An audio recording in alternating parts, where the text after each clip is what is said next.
కర్నూలు జిల్లా ఎమ్మిగనూరులో ఎద్దుల మార్కెట్ దగ్గర ఆటో బోల్తా పడి ఇద్దరికి తీవ్ర గాయాలు కాగా చికిత్స నిమిత్తం 108 ద్వారా ఎమ్మిగనూరు ప్రభుత్వ ఆసుపత్రికి తరలించారు. అందులో శివుడు అనే వ్యక్తి పరిస్థితి విషమంగా ఉండడంతో మెరుగైన చికిత్స కొరకు కర్నూలు ప్రభుత్వ ఆసుపత్రికి తరలించారు.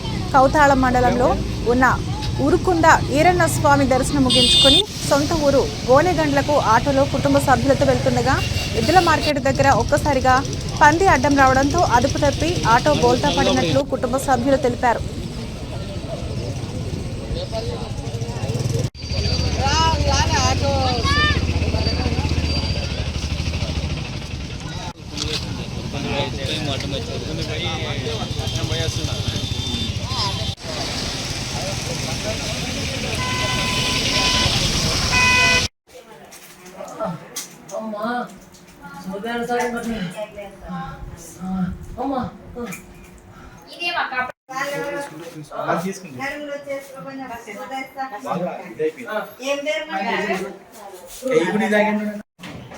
ఏమయ్యా